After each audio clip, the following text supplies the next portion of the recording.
유교의 전통 계승자이자 집대성자인 순자. 먼저 구독과 좋아요 부탁드립니다. 1. 순자의 생애와 행적. 순자는 지금으로부터 2300여 년 전 중국 전국시대 후기 사람이다. 정치적으로 전국 칠웅의 각축이 첨예한 시절에 태어나서 서쪽 진나라에 의해 중원 통일의 기운이 무르익어 갈 무렵 생을 마감했다.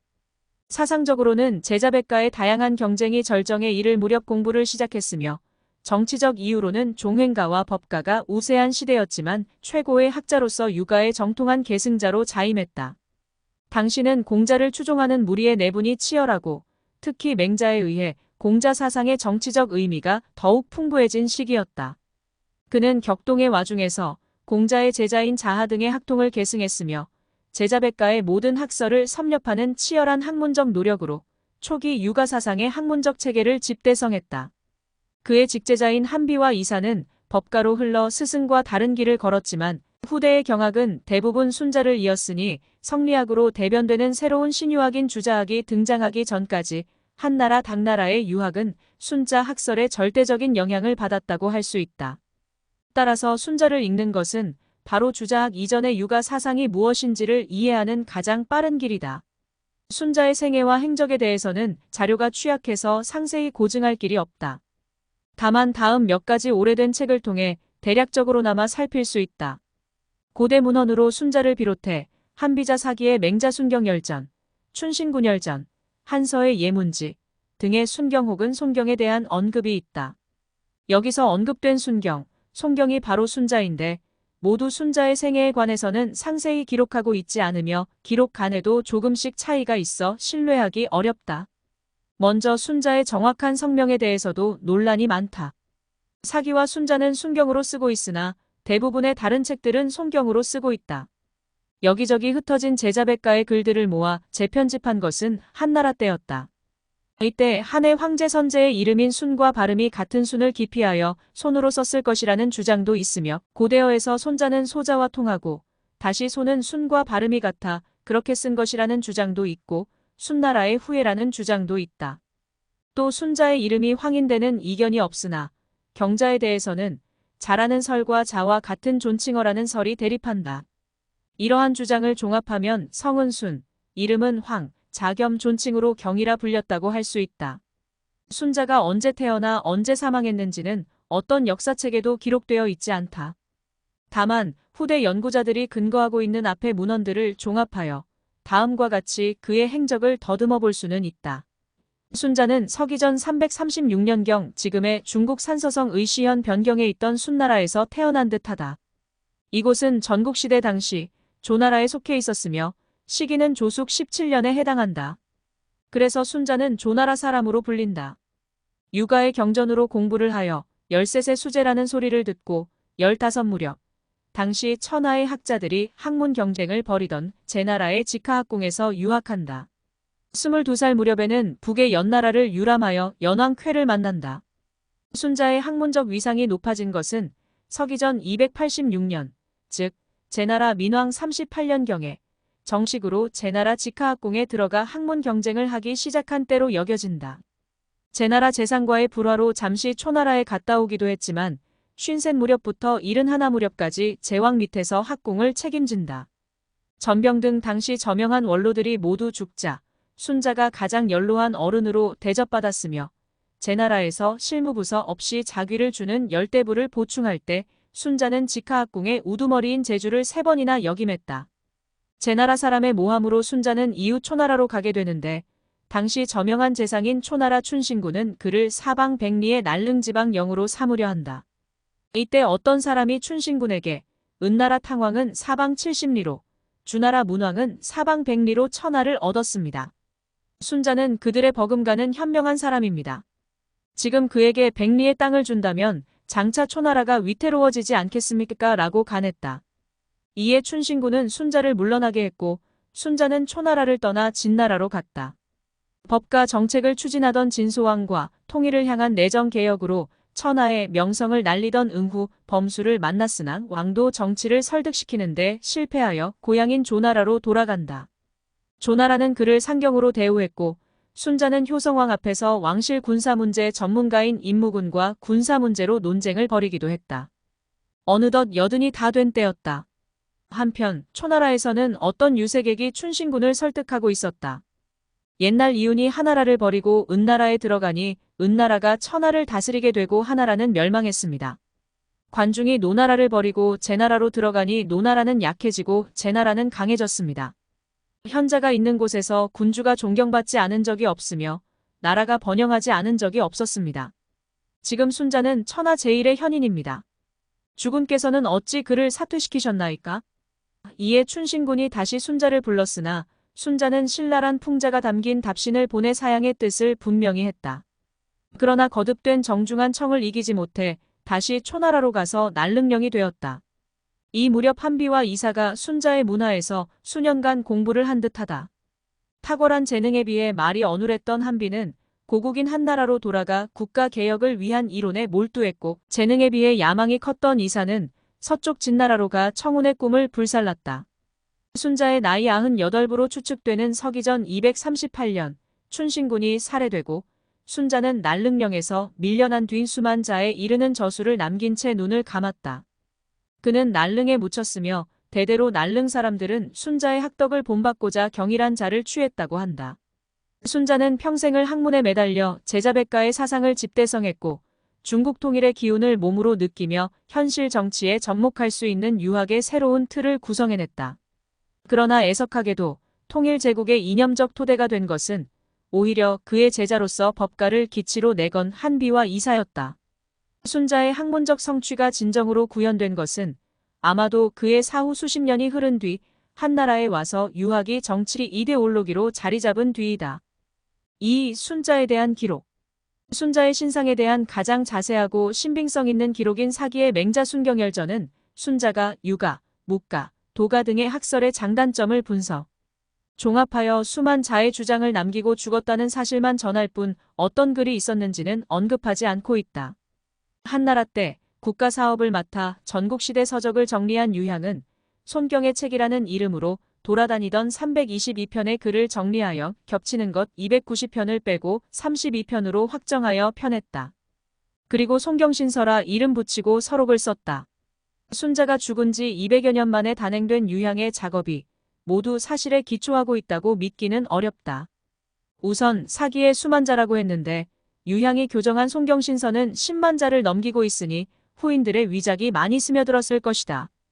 이처럼 현존하는 순자라는 책은 순자 한 사람의 저작이 아니며 제자들의 기록과 후인들이 순자의 이름을 빌려 지은 글 또는 다른 작품들이 뒤섞여 들어가 형성된 작품이라 할 수 있다. 사기의 여불위열전을 보면 순경의 무리가 쓴 글이 천하에 널리 퍼져 있었고 여불위의 식객이 된 그들의 저술이 후에 여시춘추를 성립시켰다고 한다. 여시춘추는 서기전 239년에 공식 선포되었으니 순자 본인의 초기 저작들이 그의 생전에 이미 널리 유포되었다는 뜻이다. 현존하는 순자의 상당 부분이 그의 초기 작품들로 여겨지며 나머지 편들은 순자의 직제자 또는 제전제자들이 스승의 이름으로 펴낸 것일 가능성이 높다. 그래서인지 순자의 모든 내용은 본인의 친필 저작 여부와는 무관하게 일관된 사상체계를 갖추고 있어 순자의 기본 사상을 연구하는데 큰 문제가 되지는 않는다. 3. 순자의 사상. 순자라는 책은 각양각색의 제자백가 사상을 종합 집대성한 결정판으로 우주의 운행에서부터 세세한 생활의 문제에 이르기까지 백과사전처럼 나열된 저서이다. 순자의 사상을 단 몇 마디로 정리하기란 쉽지 않다. 그래서 그의 주요 주장을 간략히 살펴보고자 한다. 순자는 현세의 군주를 지극히 존중함으로써 통일 중국의 왕도를 실현하고자 했으며 이를 위해 신분에 기초한 예의를 통해 사회 질서를 확립하고자 했다. 이러한 사고의 바탕에는 인위적인 노력으로 하늘을 제어하고 악한 본성을 교화하며 각종 폐단을 해소해야 한다는 사유가 깔려 있다. 한마디로 사람의 노력을 통해 예치함으로써 훌륭한 왕이 통치하는 나라를 만드는 것이었다. 국가 권력과 개인의 자유의 관계라는 문제에서 순자는 후자보다 전자를 우선했다. 사람의 사회성을 더 중시했기 때문이다. 그래서 그는 얘가 사회 질서의 안정에 어떤 기능을 하느냐에 대해 다음 두 가지를 상정했다. 하나는 신분 등급, 도덕적 성취 등 각종 질서를 분명하게 구분해주는 인위적 기능 즉 명분을 만들어주면 다른 하나는 인류로 하여금 원만하고 만족스러운 집단 생활을 할 수 있도록 해주는 역할을 형성한다. 순자의 사유의 바탕은 명분과 역할을 통한 사회 질서의 안정을 중심으로 엮여 있다. 순자 사상의 바탕을 이루는 사유체계를 요약하면 첫째, 순자의 우주관 인생관은 한마디로 자연세계가 인문세계에 의해 주재된다는 천생인성이다. 천지의 기운으로 세상 만물이 생겨났으니 이들을 조화롭게 꾸미고 성취시키는 것은 사람 즉 성인의 일이다. 이는 천도인 위의 조화로 이 세계가 이루어졌으며 예의라는 인간의 힘이 개입되었을 때 하늘은 제 역할을 다할 수 있다는 당시로서는 매우 진보적인 사고다. 순자는 하늘과 인간을 완전히 나누어 생각하면서 하늘을 그저 불변하는 자연체로만 파악한다. 인간 세상의 칠화는 하늘 때문이 아니라 인위에서 비롯되는 것이므로 사람이 스스로 모든 책임을 져야 한다는 것이다. 하늘은 잘 이용해서 인간 생활을 살찌우면 그뿐이니 두려워할 필요가 없고 또 사람이 억지로 하늘의 역할을 대신하려 들어서도 안 된다고 한다. 이것의 초점은 인위를 강조하는 데 있었다. 순자는 사람의 본성을 악하다고 생각했다. 인간 존재가 본질적으로 이성적으로 악하다는 의미가 아니라 타고난 본능 혹은 동물적 욕망의 결과가 악하다는 것이다. 다시 말해 탄생과 더불어 사회적 존재가 될 때 인간은 악한 성질을 지닌다는 의미다. 순자가 성학설을 제기한 목적은 인위적인 교육과 감화를 통해 인간의 악한 성질을 바꾸어 선한 행위로 이끌려는 것이었다. 성의 실질은 정이고 작용은 욕이다. 순자는 이 욕이 만들어낸 무질서의 결과가 악이므로 교화가 필요하며 교화라는 인위적 노력으로 선에 도달할 수 있다고 주장한다. 사람은 텅 비고 하나이면서 고유한 마음이 있기 때문에 교육과 감화가 가능하다. 즉 순자가 주장하는 성학설의 주지는 인위적 예의를 강조하는 데 있다. 순자의 인식론은 소극적인 적폐의 해소와 적극적인 명분 바로 세우기 즉 정명으로 대표된다. 청명한 마음이 가려져 있을 때 한쪽으로 치우치는 폐단이 생겨나니 인위의 결정인 예의를 통해 쌓여가는 폐단을 해소하는 것이 올바른 인식에 도달하는 길이다. 한편 순자는 공자의 춘추정명의 대의를 계승하여 국가와 사회의 온갖 시비에 대한 분명한 기준을 마련하고 이에 따라 명분을 바르게 세움으로써 공통된 인식에 도달할 수 있다고 주장한다. 사회적 혼란은 인식의 혼란 때문에 생겨나므로 인위의 결정인 예의로 그것을 바로잡아 주어야 한다는 것이다. 4. 성군이 다스리는 나라. 사람의 사회성을 강조하고 집단 생활의 질서를 중시하는 순자는 질서를 관장하는 중추적 역할을 담당하는 군주에게 큰 기대를 걸었다. 선을 향해 가는 모든 인위적 행위의 표준인 예의를 만드는 동시에 그것을 주도하고 실천하는 성왕, 즉 훌륭한 왕이야말로 군주가 가야 할 길이다. 천하를 다스리는 막중한 책임뿐만 아니라 도덕적 판단의 최고 준칙이 되어야 하는 만큼 군주의 지위와 역할은 높이 존중되어야 한다. 이상 군주인 성왕은 인륜의 극치이며 이상적 인격의 최고 형태이다. 성왕은 성인으로서 우선 인격적으로 완전하고 지혜가 출중해야 한다. 예의와 그것의 역사적 원칙인 통률을 꿰뚫고 있어야 하며 규범을 철저히 준수하여 왕도를 실현해야 한다. 끊임없이 인위를 통해 선을 쌓아가니 모든 인민의 가치 판단의 준거가 된다. 이러한 성인은 예의를 배우고 실천하여 역사에 관통하는 원칙을 깨달으면 누구나 될 수 있다. 길거리 어떤 사람이든 우임금처럼 될 수 있다.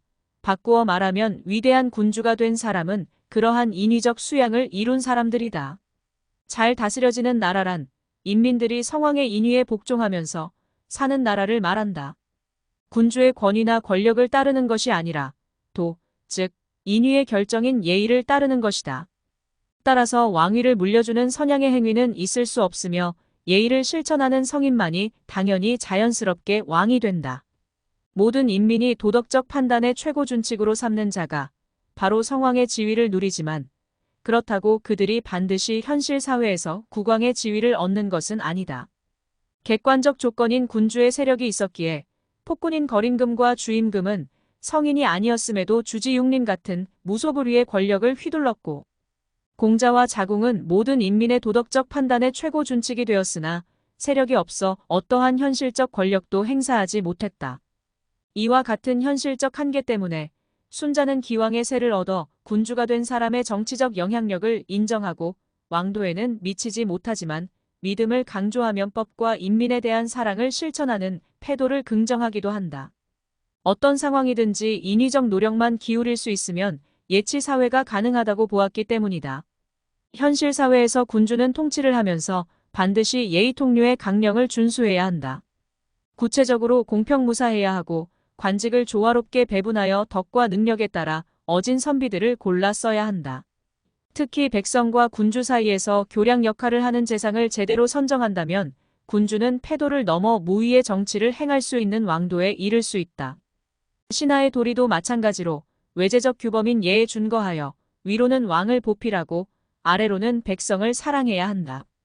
어린 성왕을 섭정하며 주나라 천년 위협의 기초를 다진 주공과 같은 성신이 되어 인민의 복지와 체제의 안정을 통해 도덕국가를 수립해야 한다.